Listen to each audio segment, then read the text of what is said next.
네, 오늘은 전도서 11장 1절에 있는 말씀을 통하여 여러 날 후에 도로 찾으리라 라고 하는 주제를 가지고 은혜를 나눠보고자 합니다. 하나님은 공의의 하나님이 되시는 줄 믿습니다. 그리고 그 하나님께서는 우리가 뿌린 대로 거두게 하시는 하나님이 되십니다. 우리의 삶을 살면서 어떤 형태로 우리가 삶을 살든 그것은 우리가 뿌리는 씨앗과 같습니다. 하나님께서 정한 때에 우리가 뿌렸던 씨앗을 가장 값진 것으로 열매 맺게 하실 줄 믿습니다. 그러나 오늘 우리는 그 조급함이나 안일함을 가지고 우리가 우리의 안목에서 시급히 이루어지지 않는다 하여 원망이나 불평으로 주 앞에 서는 것은 옳지 않은 모습일 줄 압니다. 네, 오늘 이 본문이 있는 전도서, 오늘 본서의 저자였던 솔로몬은 자신의 인생 경험에 대한 회고와 깨달은 것에 대한 고백과 권면으로서 전도서를 기록하게 되었습니다. 초기에 솔로몬은 하나님 앞에서 신실하고 열심히 있는 자로서 지혜와 부귀와 축복을 받았던 왕입니다. 그러나 후에 솔로몬은 하나님을 버리고 세상적인 쾌락과 탐욕의 삶을 살았기 때문에 실패할 수밖에 없었고, 이러한 솔로몬이 그의 생애 말기에 쓴 전도서는 인생은 때로는 허무한 것처럼 보이지만 하나님을 추구하는, 하나님을 경외하는 삶이 가장 값진 것이고 가치 있는 것이다 라고 솔로몬은 자신의 삶과 경험을 토대로 그렇게 권면하고 있습니다. 그러면서 오늘 전도서를 기록한 솔로몬은 실패한 삶을 고백함으로써 온전한 삶의 진리를 역설적으로 설명해 준다라고 할 수 있을 것입니다. 오늘 그 가운데서 오늘 이 본문이 있는 말씀, 솔로몬은 세상을 사는 생활적 지혜가 어때야 되는지를 그의 삶을 들어서 고백해 주고 있는데요. 하나님의 절대적 주권을 깨닫고 살아가는 자들은 살아나가는 날 동안에 가져야 할 올바른 생활 태도, 그 자세가 있어야 한다라고 솔로몬은 논하고 있습니다. 기본적으로 이 염세적인 자세를 피하고 적극적인 자세로서 생활할 것을 솔로몬은 권면해 주고 있습니다. 때로 솔로몬은 그 인생 말기에 오늘 이 전도서를 기록하면서 헛되도다라고 오늘 이 전도서 1장 2절에서 출발하고 있지만 그 모든 것들이 헛된 것, 그것이 허무한 것 어디서부터 왔을까요? 솔로몬은 하나님으로부터 그 모든 은혜와 영광을 받았지만 세상의 쾌락에 빠지면서 오늘 이 솔로몬은 하나님 앞에서 이 세상을 살면서 마땅히 근본적으로 지켜야 하는 기준이 되는 하나님을 경외하는 삶, 그것을 잃어버리고 난 한 인간이 이 세상의 모든 것들이 허무한 그 자체라는 것을 솔로몬은 깨닫습니다. 그러면서 솔로몬은 말하죠. 이 세상 것을 추구해서는 결단코 우리 인생에 있어서 어떤 위안이나 만족을 얻을 수 없다라고 솔로몬은 말해주고 있습니다. 결국에 본문은 하나님 중심으로 사는 사람들은 인생의 허무함을 극복하는 참된 삶은 곧 하나님을 경외하는 것이다. 그러한 삶을 살 때만이 정말 위로와 기쁨이 있고 삶에서 가치를 느낄 수 있다라고 솔로몬은 말하여 주고 있습니다. 오늘 이 본문에 있는 말씀을 통하여 여러 날 후에 도로 찾으리라, 그 의미를 세 가지로 나누어 살펴보고자 합니다. 첫 번째로는 베푸는 지혜입니다. 전도서 11장 1절에서 2절에 있는 말씀인데요. 너는 내 떡을 물 위에 던져라. 여러 날 후에 도로 찾으리라. 7에게나 8에게 나눠줄지어다. 무슨 재앙이 땅에 임할는지 내가 알지 못함이니라. 오늘 솔로몬은 자신이 갖고 있는 떡을 물에 던져라 라고 이야기합니다. 그리고 여러 날이 되면 그것을 도로 찾게 될 것이다 라고 이야기합니다. 7에게나 8에게 나눠주라고 솔로몬은 말해주고 있습니다. 그 이유를 솔로몬이 이렇게 말해요. 무슨 재앙이 땅에 임할는지 내가 알지 못하기 때문이다 라고 솔로몬은 말해주고 있습니다. 인생은 불확실하다는 겁니다. 그러면 불확실하기 때문에 어떻게 하라는 것인가? 그 의미를 오늘 이 떡을 물에 던지라라고 하는 말로 권면해주고 있는데요. 떡을 물에 던지라, 이 말씀에 대한 해석은 다음에 몇 가지의 해석들이 있는데요. 첫 번째로는 나일강이 범람했을 때 씨를 뿌리던 관습에서 유래했던 표현이라는 해석이 있고요. 그러나 이 해석은 던지다, 즉 히브리어 쏴라라는 동사가 파종과는 무관하기 때문에 합당하다라고 볼 수 없고요. 또 두 번째 이런 해석이 있습니다. 상업에서 모험을 하는 것으로서 해외 무역을 하는 것으로 본 해석이 있습니다. 그런데 이 해석은 앞뒤 문맥의 내용상 맞지 않는다라고 볼 수 있고요. 마지막 세 번째 해석은 이런 해석입니다. 대가를 바라지 말고 구제와 자선을 베풀라는 것을 말해주고 있습니다. 우리가 보는 성경 가운데서 공동 번역은 두 번째 해석을 취했습니다.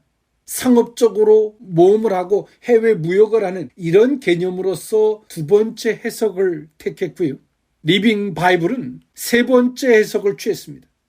우리가 보는 이 부분은 세 번째 해석이 적합할 듯 싶습니다. 불의한 청지기가 자신이 뭔가를 잘못했을 때 주인이 돌아와서 그 죄를 묻는다라고 했을 때 그 빚에 대해서 탕감을 하는 것을 써주죠. 그것은 자신이 그 직위를 박탈했을 때 그들로 도움을 얻고자 함이 있는 것입니다. 이와 같이 오늘 솔로몬은 그가 하나님께서 너희들에게 선을 베풀고 그 은혜가 있을 때 너희들은 은혜를 베풀라는 겁니다. 너희가 어려운 날에 인생은 앞의 내일을 잘 모른다는 거죠. 그 날에 너희가 베풀었던 그 모든 것들이 내게 다시 은혜로 돌아올 것이다 라고 솔로몬은 말해주고 있는 것입니다.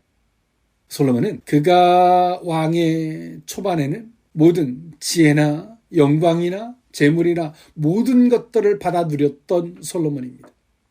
그러나 그가 우상 숭배를 받아들이고 세상의 쾌락과 탐욕을 취함으로써 솔로몬은 그 실패의 나락에 떨어지게 됩니다.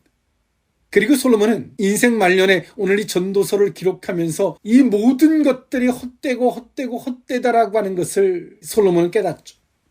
사람들이 실패를 했을 때 가장 받는 충격은 환경적 변화보다는 사람들의 배신입니다. 뭔가가 풍요로울 때는 사람들이 끼죠. 그러나 실패를 했을 때는 가장 먼저 사람들이 배신을 합니다. 돌아섭니다. 나쁘게 표현하는 것이 배신이고 그들은 그 사람과 그 가치를 추정하지 않고 그가 가지고 있는 배경을 추구했기 때문에 붙어지고 떨어지는 것입니다. 오늘 솔로몬은 그가 인생을 살면서 때론 성공이라든가 실패라든가 자신의 삶을 빗대서 모든 것들을 경험했던 솔로몬.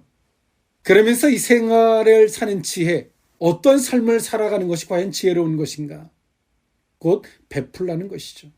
풍요로울 때, 여유가 있을 때, 여유가 없을지라도 베푸는 삶. 그것은 반드시 너희들에게 다시 되돌아올 것이라는 겁니다. 그런 베풀고 구제하는 그러한 삶을 살면 반드시 그 수혜를 너희들은 입게 될 것이다. 7에게나 8에게 나눠주라는 겁니다. 그리고 은혜를 입었던 그들이 갚아주겠죠. 단 아닐지라도 한 사람일지라도 말이죠. 인생은 불확실하고 그 불확실한 삶 속에서 이 생활을 사는 지혜가 이 독불장군 같은 혼자 우월주의에 빠져서 살아가는 그런 인생에 대해서는 안 된다라고 이야기합니다. 하나님의 절대적 주권 앞에서 겸손해야 되고 그 내일이 불확실한 삶 속에서 너희들은 그 지혜로운 삶을 사느냐에 따라서 그것이 너희들에게 다시 되돌아올 것이다. 이것이 이 세상을 사는 지혜라고 솔로몬은 말해주고 있는 것입니다. 사랑하는 성도 여러분, 어떤 삶을 살고 계십니까? 모든 것들을 움켜쥐고 때론 우월한 것처럼 나만 생각하고 그렇게 살지는 않으십니까? 정말 내가 외롭고 힘든 날에 그날이 되어보면 압니다. 내가 어떤 삶을 살았는지, 내가 고통에 겨울 때 내가 어떤 삶을 살았는지 그때는 알 수 있어요. 내가 베푸는 삶을 사는 사람은 내가 정말 어려운 날에 그들이 돌아봐요. 위로의 말일 수도 있고 내 손을 잡아줄 수도 있고 그도 가진 게 없다면 내 등을 밀어줄 수 있는 그렇게 서로 협력하는 사람이 됩니다. 여러분 삶을 살면서 무엇을 깨닫습니까? 나를 도울 사람이 없을 때 사람을 원망하고 편안할 때는 나 몰라라는 삶을 살고 계십니까? 그러면서 그 모든 것들을 싸잡아서 하나님을 원망하십니까? 그것은 하나님을 주권을 논하는 자세와 태도가 아니죠. 오늘 내가 누군가의 이야기를 들어주면 내가 힘든 날에 그도 내 얘기를 들어줄 것입니다. 우리는 어찌 보면 우리의 삶은 뿌린 대로 거두는 삶을 살고 있는지도 몰라요. 하나님은 그런 뿌린 대로 거두는 삶을 통해서 너희들이 어떤 삶을 살아왔고 너희들이 어떤 자세와 태도를 갖고 있는지 그 모든 것들을 통해서 우리에게 확인시켜주고 있는지도 모릅니다.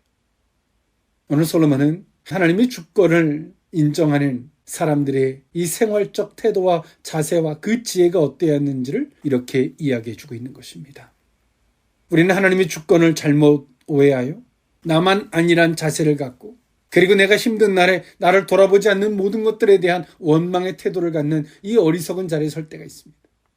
오늘 솔로몬이 그 인생 말년에 그 성공과 실패라는 그 자리에 서봤던 솔로몬이 앞에 내일에 대한 불확실함 속에서 겸손하고 그 겸손함을 가지고 내 주변의 형제 자매들을 어떤 태도와 자세를 가지고 대하는지를 이야기해주고 있다는 사실. 오늘 이 이야기를 통해서 우리의 삶에 하나님의 주권 앞에서 올바른 지혜가 생길 수 있기를 원합니다. 여러 날 후에 도로 찾으리라 두 번째 의미는 적극적인 삶입니다. 전도서 11장 3절에서 6절에 있는 말씀인데요. 구름에 비가 가득하면 땅에 쏟아지며 나무가 나무로나 북으로나 쓰러지면 그 쓰러진 곳에 그냥 있으리라. 풍세를 살펴보는 자는 파종하지 못할 것이요 구름만 바라보는 자는 거두지 못하리라. 바람의 길이 어떠함과 아이벤 자의 태에서 뼈가 어떻게 자라는지를 내가 알지 못함 같이 만사를 성취하시는 하나님의 일을 내가 알지 못하느니라. 너는 아침에 씨를 뿌리고 저녁에도 손을 놓지 말라. 이것이 잘 될는지 저것이 잘 될는지 혹 둘이 다 잘 될는지 알지 못함이니라. 아멘. 솔로몬은 그가 하나님의 주권을 인정하고 신앙인으로서의 삶을 살았죠. 훗날에 그가 이방 종교를 받아들이면서 타락하기 전까지 말입니다. 타락하고 난 이후에도 하나님의 징계와 그 아픔을 겪으면서 솔로몬은 또 깨닫습니다. 그런데요, 솔로몬은 하나님을 인정한다는 것이 과연 무엇인지를 그 본질적인, 그 근본적인 것을 이야기해 주는데요. 솔로몬은 말합니다. 순리를 인정하되 그러나 그 모든 것들을 살피려고 너희가 마땅히 해야 되는 본분을 이행하지 않으면 너희들은 아무것도 할 수 없는 존재라라고 이야기합니다. 때론 주님의 때를 살핀다라는 명목하에 4절에 풍세를 살펴보는 자는 파종하지 못할 것이요. 바람이 부는데 내가 이 씨앗을 심어도 되나? 그 풍세를 살피다가 봄을 다 지나면 그 때를 놓치면 아무것도 할 수 없는 것입니다. 구름만 바라보는 자는 거두지 못하리라. 그 이상의 취에 있어도 현실이 되지 못하는 것입니다. 오늘 하나님의 주권을 잘못 오해한 자들이 이상주의에 빠지거나 하나님의 때를 살핀답시고 자신의 본분과 자신에게 주어진 그 때를 놓치는 일들이 허다합니다. 그럼 솔로몬은 말합니다. 5절에 바람의 길이 어떠함과 아이벤자의 태에서 뼈가 어떻게 자라는지를 내가 알지 못함 같이 만사를 성취하시는 하나님의 일을 내가 알지 못합니다. 하나님이 어떤 방식으로 우리 눈에 보이지 않을지라도 하나님이 어떻게 일하고 계신지 우리는 알지 못하기 때문에 우리는 주어진 삶에 최선을 다하는 적극적인 삶을 살아야 한다고 이야기합니다. 우리는 눈에다가 모든 걸 담으려고 합니다.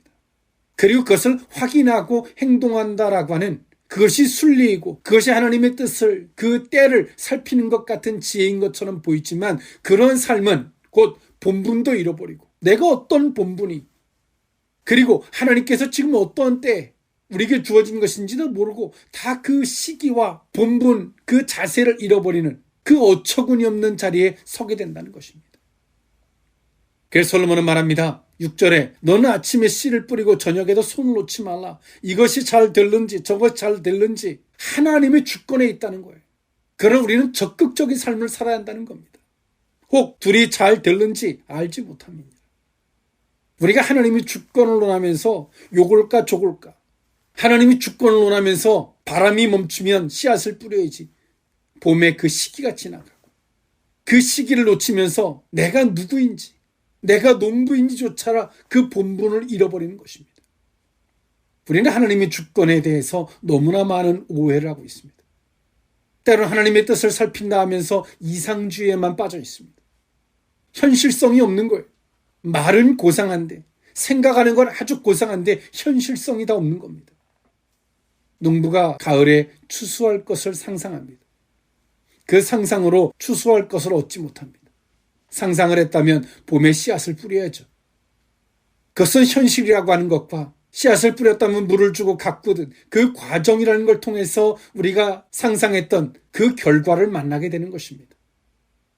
솔로몬은 이런 디테일한 이런 이야기들을 쓸 수 있었던 원동력은 무엇일까요? 솔로몬도 하나님에 대한 이런 오해가 있었을 것이고 실패도 있었을 것이고 그 속에서 하나님이 이래 가심이 어떤 것인지에 대한 그러면서 하나님이 어떠하신 것을 살피려고만 해서는 안 되고 하나님이 어떤 것을 살피지만 우리가 해야 할 내게 주어진 본분과 그러한 우리에게 주어진 그 삶에 대한 적극적인 이 태도를 같이 공존해야지 이것을 놓고 저것을 살피고 저것을 놓고 이것을 먼저 하는 이러한 삶의 태도는 하나님이 주권을 인정하는 삶이 아니라고 이야기해 주고 있는 것입니다.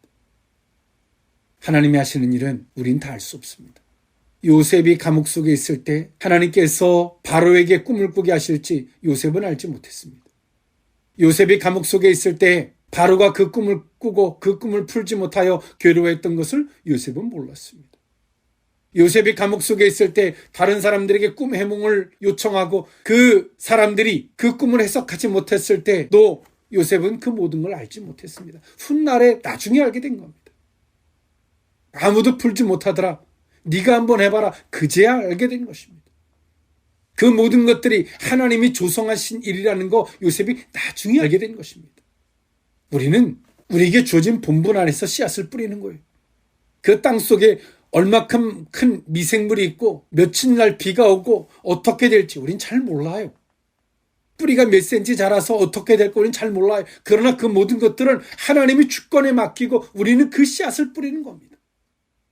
그리고 그 속에서 자라게 하시고 그것을 또 자라게 하셔서 열매 맺게 하시는 그분은 하나님이 되시는 겁니다. 솔로몬은 말합니다. 바람의 길이 어떠함과 아이벤자의 태에서 뼈가 어떻게 자라는지는 우리는 알 수 없다는 거죠. 하나님만이 아신다는 거예요. 그것을 믿고 우리는 우리의 본분과 내게 주어진 일을 충실하게 해나가야 한다라고 솔로몬은 말해주고 있습니다. 그 모든 것들을 다 보고자 하면 그건 스스로 신이 되고자 하는 거죠. 하나님을 불신하는 태도죠. 사랑하는 성도 여러분, 하나님의 주권을 어떤 시각에서 어떤 태도로 받아들이고 계십니까? 하늘에 흘러가는 구름과 같이 하나님의 뜻을 그렇게만 바라보고 계십니까? 씨앗을 들고 풍새를 살피듯 지금이 그때인지 아닌지, 내가 지금 거기에 적합한지, 내 생각이 지금 옳은 것인지, 그러한 삶이 우리에게 우리의 본분이 무엇인지, 내가 무엇을 해야 되는지 모든 걸 다 잃어버리게 된다는 사실을 오늘 솔로몬은 우리에게 말해주고 있어요. 우리가 생각하는 하나님의 주권은 이상주의가 아닙니다. 그럼 솔로몬은 말합니다. 이것도 저것도 잘 모르겠다면 하나님의 주권 앞에서 너희들의 본분과 너희들에게 주어진 임무에 대한 적극적인 삶을 살라라고 이야기합니다. 이것이 곧 하나님의 주권을 인정하는 성도들의 삶인 것을 솔로몬은 말해주고 있는 것입니다. 여러 날 후에 도로 찾으리라. 마지막 세 번째 의미는 주어진 날의 감사입니다. 전도서 11장 7절에서 8절에 있는 말씀인데요. 빛은 실로 아름다운 것이라. 눈으로 해를 보는 것이 즐거운 일이로다. 사람이 여러 해를 살면 항상 즐거워할지로다. 그러나 캄캄한 날들이 많으리니 그 날들을 생각할지로다. 다가올 일은 다 헛되도다. 솔로몬은 왜 이렇게 말을 했을까요? 솔로몬은 인생 말년에 죽음이 자신에게 다가오고 있는 걸 알고 있습니다. 앞에서는 그 인생에 대한 앞의 내일에 대한 불확실함, 그 속에서 어떠한 삶이 지혜로운 것인지를 이야기했다면 이제 솔로몬은 죽음의 날을 염두에 두고 말하고 있는 겁니다.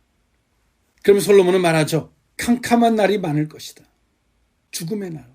그 죽음의 날 앞에서 너희들 한번 생각해봐라. 죽음을 한 번만 생각해봐라. 이 세상을 살면서 지금 내가 지지고 볶고 힘들고 지금 내가 막 죽을 것 같고 이럴지라도 솔로몬은 말해요. 죽음을 생각해봐라. 그러면 솔로몬은 뭐라고 말합니까? 주어진 날에 너희들은 감사해라. 죽음의 날을 생각하면서 너희들은 3번 생각해보고 감사해라. 즉 하나님을 원망하거나 불평하거나 하지 말라는 거예요. 내가 요거 잘 안 돼서 저거 잘 안 돼서 원망하고 불평하고 죽을 것 같고 그래서 이렇게 저렇게 하지 말라는 거예요. 솔로몬이 인생을 말년에 살아보고 나서 일에 일비하지 말고 죽음의 날을 한 번만 생각해보고 너희들이 주어진 날에 감사하는 그 자세를 갖고 살라라고 솔로몬은 말해주고 있습니다. 이것이 이 세상을 사는 하나님의 주권을 인정하는 세상을 사는 사람들에 대한 지혜, 그 자세, 태도인 것을 솔로몬은 말해주고 있습니다. 아픈 환자가 있습니다. 때로는 암 때문에 시한부의 인생을 살고 있습니다. 고통과 싸워가면서 침대에서 일어나지도 못합니다. 그가 바라는 것이 무엇일까요? 한 번만 바깥에 나가서 걸어다니고 맛있는 것 먹고 가장 기본적이고 일반적인 것을 사모하지 않겠습니까? 인간의 욕심은 끝이 없습니다. 앉으면 눕고 싶고 누우면 자고 싶은 것이 인지상정입니다. 우리는 그 욕구를 항상 우리의 삶의 우선순위에 두어서는 안 된다는 것입니다. 이 세상의 삶은 때론 이런 욕구 저런 욕구들이 있을 수 있습니다. 그러나 하나님의 주권 앞에서 우리에게 주어진 삶에 감사하는 이런 자세를 벗어나서는 안 된다는 것입니다. 욕구를 앞세우는 순간에 우리는 욕구의 종이 됩니다. 그러나 하나님께서 우리에게 주어진 삶에 감사하면 우리는 그 삶을 누리다 가는 것입니다. 인생이 힘드십니까? 욕구를 앞세우고 욕구의 종이 되어서 때론 죽을 것 같고 아프고 힘드십니까? 우린 주어진 삶에 감사하면 욕구에서 해방될 수 있고 우리가 주어진 삶에 감사하면 하나님께서 친히 우리의 삶을 평안케 하실 줄 믿습니다. 말씀을 정리할까 합니다. 솔로몬은 너는 떡을 물 위에 던져라 여러 날 후에 도로 찾으리라 라는 말씀을 통하여 오늘 솔로몬은 이 세상을 사는 하나님의 주권을 인정하는 성도들이 이 세상의 삶을 어떻게 사는 것이 과연 지혜로운 것인지를 우리에게 제시해주고 있습니다. 우리 앞에 인생에 대한 불확실함 속에서 베푸는 지혜. 하나님께서 어떻게 일하고 계실지 우리는 잘 모르기 때문에 풍세를 살핀답시고 씨앗을 움켜쥐고 그 때를 잃어버리는 어리석은 삶이 아닌 하나님의 주권, 하나님의 일해 가심을 믿고 적극적인 삶을 사는 우리들의 삶. 주어진 날에 욕구를 앞세운 욕구의 종이 되는 것이 아니라 주어진 삶에 감사하는 하나님의 주권을 인정하는 주어진 삶에 감사하는 그 속에서 하나님의 뜻도 보이고 의도도 보이고 그때가 돼서야 진히 하나님께서 우리에게 평안케 하시는 그 은혜를 만날 수 있게 되는 줄 믿습니다. 7에게나 8에게나 그건 숫자적으로 단순한 7과 8의 개념이 아닌 많이 온전히 이런 개념들을 포함하고 있죠. 하나님의 주권을 우리가 잘못 오해했다면 오늘 이 말씀을 통하여 우리가 정정할 수 있기를 원하고 하나님의 올바른 주권 앞에서 우리의 삶이 지혜로운 삶, 평안이 있는 삶, 하나님께서 친히 세워주시고 인정해주시는 이 복된 자리에 설 수 있는 저와 여러분일 수 있기를 원합니다. 기도하시겠습니다. 사랑의 하나님, 떡을 물 위에 던져라 여러 날 후에 도로 찾으리라 말했던 솔로몬의 지혜를 듣습니다. 인생의 불확실함 속에서 겸손한 베푸는 지혜의 자리에 서게 하시고 하나님이 이래가심 우린 다 할 수 없기에 적극적인 삶의 자리에 서기를 원합니다. 때론 풍세를 살핀답시고 파종의 때를 놓쳤던 우리들의 어리석은 삶을 용서해 주옵시고 주의 뜻을 쫓는답시고 구름만 바라보는 헛된 인생이었음을 고백합니다. 하나님의 이래가심은 우린 다 할 수 없습니다. 다만 하나님의 뜻을 믿는 그 믿음을 허락하셔서 적극적인 자리에서 모든 것들을 거두게 하시는 주를 만나게 하여 주시옵소서. 주어진 날에 감사하는 자리에 서게 하사 평안케 하시고 주의 의도를 알 수 있는 아버지의 무한하신 사랑을 깨달을 수 있는 그 감사의 자리에 서게 하여 주옵소서. 하나님의 주권을 올바로 인정할 수 있는 그 자리에 서게 하여 주옵소서. 축복하옵고 예수님의 이름으로 기도하옵나이다. 아멘.